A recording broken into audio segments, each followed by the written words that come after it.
spread as we look forward to another week in the BangTheBook.com. Segment quick with a pick. Let's start this off now. Thanks once again, Adam. And look, yesterday there was a perfect example of teams playing out the string. And I don't mean from a scoring standpoint. I'm talking about the Nuggets and the Clippers. The result is not important. Well, it's a good way noticed for joining me here early, on this Clippers, Monday, March DeAndre Jordan was basically calling out all of the Nuggets My name is Adam plays Burke. early I in the apologize game. for what's going on And here look, with this. In 1 second no to fix surprise something that up, Denver and we'll be started ready to go 4 on of station. 16 from the floor because the Clippers knew what plays were coming. That's a lack of coaching. Thanks once again, Adam. From a team preparation standpoint, happens a lot this time of year.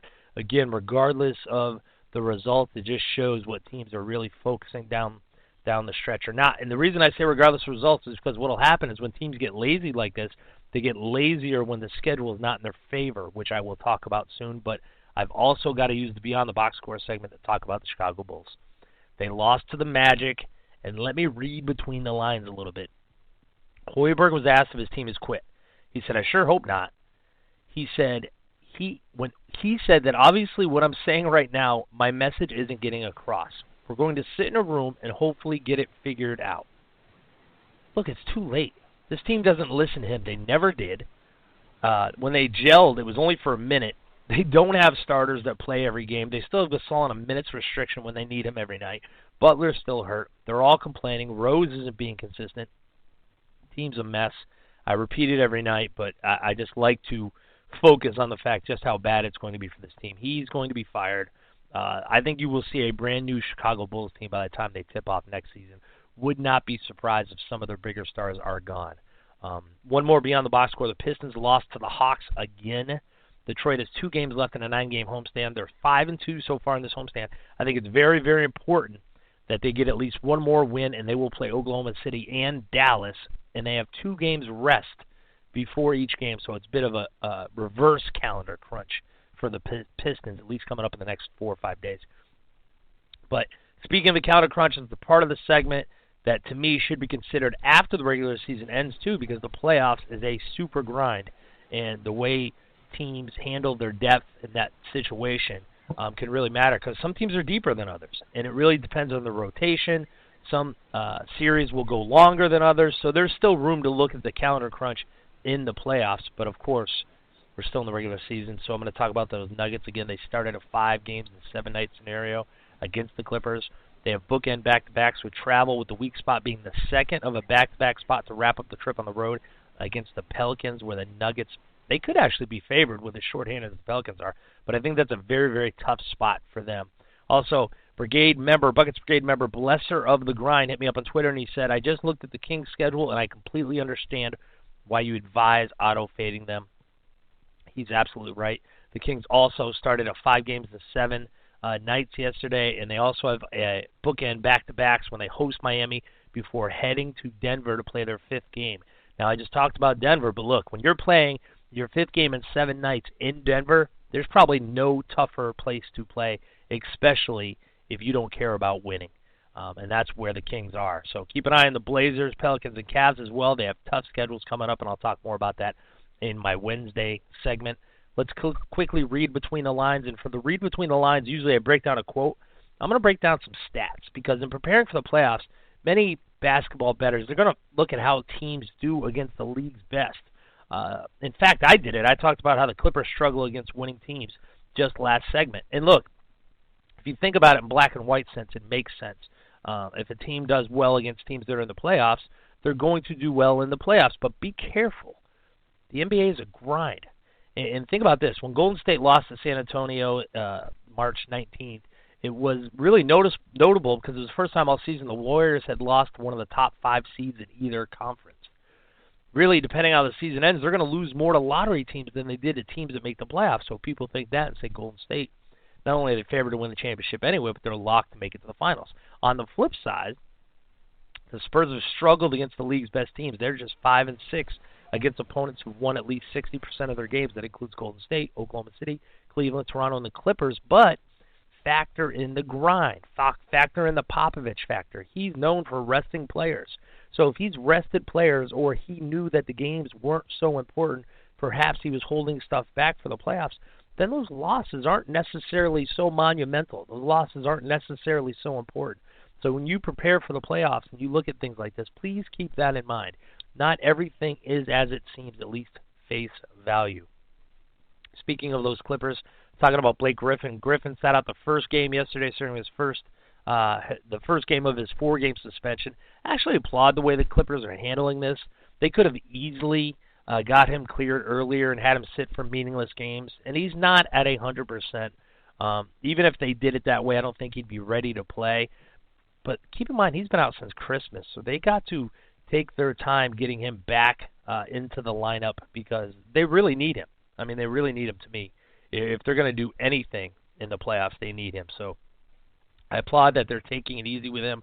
They're not rushing it, and they really have no need to with the playoffs pitcher and the way it's really unfolding. And speaking of that, playoff pitcher again in the West, your really only battle, at least that I'm looking at, you can argue the Clippers and the Grizzlies are getting kind of close, but it's that A spot. Portland, they're about a game and a half above the Rockets and the Jazz. Both were tied for the 7th and the 8th spot.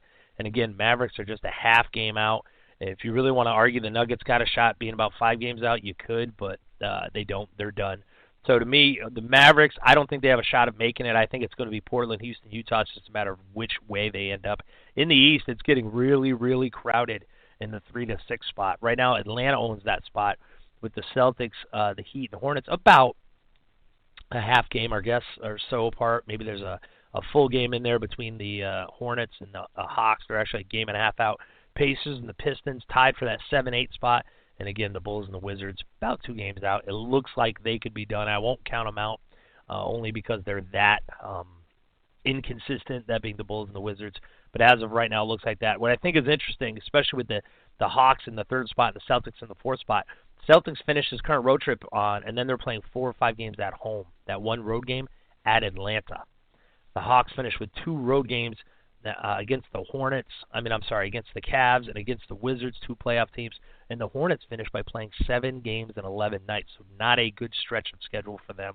Look for the Hornets to maybe stay in that 6th spot, but it's going to be a dog fight between the Hawks, Celtics, and Heat. So keep that in mind with the playoff pitcher, and always make sure you keep the playoff pitcher in mind when you're handicapping and making your selections. Speaking of selections, my selection for tonight, I'm on the Raptors at home against the Thunder. Last line I saw, and I took +3. The Thunder, they're going to have some letdown going in this game after they beat the Spurs. Thunder 6-3 against the spread in their last 19 games, following a win of more than 10 points, which means to me they played above their level. Although the Spurs were shorthanded, that was still a big win.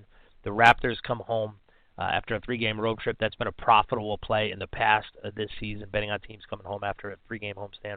Thunder also 0-5 against the spread in the last 5 meetings in Toronto and 5-16 against the spread in their last 21 games against the NBA Atlantic. They don't have anything to gain in the playoff spots. They're pretty much set in the spot they are. Tough trip to Canada. Thunder, the Raptors still chasing the Cavs. I think it's a good spot, and I love the fact that they're a dog, so I will take the Raptors plus the points as my pick for Monday night. That'll do it for this segment. Please remember to follow me on Twitter. You can find me at ColeRyan9, at ColeRyan9, and you'll instantly join the Buckets Brigade and some of my new followers, which include Tom Beal, Joe Michael Andrews, and you can also join up with some familiar names like the Disciple of Disgrace and Chingaling, 2 of my favorites. We're all about sharing info, basketball betting information, trends, stats, picks, you name it. The best comments and more will be featured on this segment each and every time I do it. So thanks very much for everybody for tuning in. Good luck this week and win big betting the Buckets. Well, an interesting start to the week here on Bang the Book Radio, which is probably no surprise at this point for those of you that have been regular listeners of the show. That time it was actually on my end. I was going to test the segment, test the volume, and Shockwave Flash crashed in my browser. So I couldn't stop the segment, tried to start it over. It would have just played right over. So for those of you that do tune in for Cole Ryan's Bang the Buckets, first of all, you heard the vast majority of it there. But second, I will upload that clip separately on our Blog Talk Radio channel, so you can just grab that little snippet of the show. But in any event, thank you for tuning in for the Monday, March 28th edition of Bang the Book Radio. My name is Adam Burke. That was Cole Ryan with the Monday edition of Betting the Buckets. An inauspicious start to the week, to be sure. But as I said, I will upload that segment by itself over at our Blog Talk Radio channel. And now you can catch the show on Spreaker as well, SoundCloud. So we'll take care of everything with that. But in any event, we'll go ahead and get into today's first guest, who's patiently been waiting on hold due to those technical difficulties. That's Philip Rossman-Reich from Orlando Magic Daily. Philip, how are you today, sir? I'm doing good.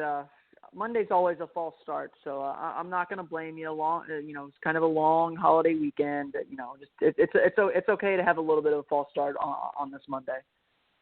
Yeah, it certainly seems like it. And the last week here on BangTheBook Radio, where we will be doing 2-hour shows, we're going to 1-hour shows next Monday. I will talk a little bit more about that later in the broadcast. But, Philip, the Orlando Magic, as we talked about there while we were waiting for that segment to wrap up, eliminated from playoff contention last night. Yeah, the Magic were officially eliminated from playoff contention last night with the Indiana Pacers winning. 39 is the number. Magic can only win 39. They've already lost the season series with the Pistons and the Pacers. So the playoff dreams are officially over, but the way the Magic have played throughout 2016, and I think the players and the coaches and everyone would recognize this too, the way this team has been playing, they've been out of it for a little while longer than that. It was always just a mathematical dream instead of a real one. Well, and now, I'm trying to figure out what the mindset of this, this Magic team will be, because they were probably a little bit of a long shot to make the playoffs. I think they expected to be a little bit more competitive than this. A nice win over the Bulls to snap a 6-game losing streak. How does this team play out the string here? I think that's been kind of the biggest debate among Magic fans, but I personally don't think that there's a question how they need to play this out, and that's they need to just keep trying to win games. They could. They're kind of in a jumble with Milwaukee, Denver, New York for 8, 9, 10, and I think the 11th pick in the draft. But to me, it's better for the Magic long term to try and win games. They went through 3 years of losing, and perhaps purposeful losing to try and cash draft picks. And now they're trying to move forward. They spent this year saying we want to play meaningful games. We want to keep winning. We want to keep winning and establish a winning culture. And I don't think you do that by 9 games left in the season saying, okay, we're going to try and tank so we can get the best draft pick we can. Personally, judging by the haul that they got for Tobias Harris, I don't think they're necessarily interested in draft picks at this point. They don't want to take on another rookie and have to wait, 2-3 years for him to develop. They need guys that are going to help them now and help them win, in 2017 to make the playoffs. And so I think a big first step to that is finish the season strong, try and pick up as many wins as you can, learn as many lessons as you can, and get ready for next season. Is this a team that's going to embrace trying to play spoiler? I mean, they're at Indiana on Thursday. They play, Detroit on April 6th. They got a back-to-back with Miami, where obviously they can't keep Miami out of the playoffs, but they can dictate what happens a little bit with the seeding in the Eastern Conference, possibly keep Miami, from being a 4 seed and getting home court in the first round. Is this something that's going to, resonate with this roster or not really? I don't know if it's necessarily playing spoiler. I think it's mostly going to be about them. It's going to be about saying, we are trying to build something here. We're trying to win. I mean, it's that simple. Winning can be a goal in and of itself. It's not necessarily, and this question's already come up, it's not necessarily about spoiling other teams and making their lives miserable or keeping them out of the playoffs. It's more about developing as a team and developing as kind of a basketball program in many ways in this rebuild to take that step forward. And that's what the Magic, I think, have really been focused on all year is what is this team that we have?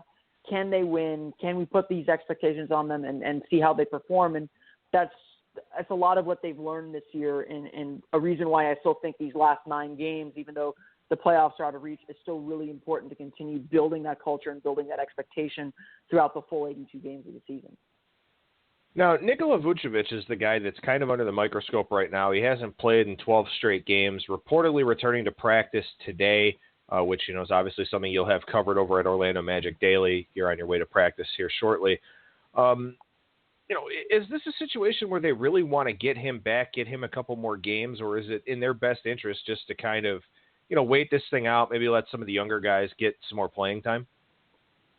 I mean, if winning's the goal, and it's funny you mention this because I just posted an article this morning about this. if winning is the goal, I think they really need Nikola Vucevic out there. The options behind him just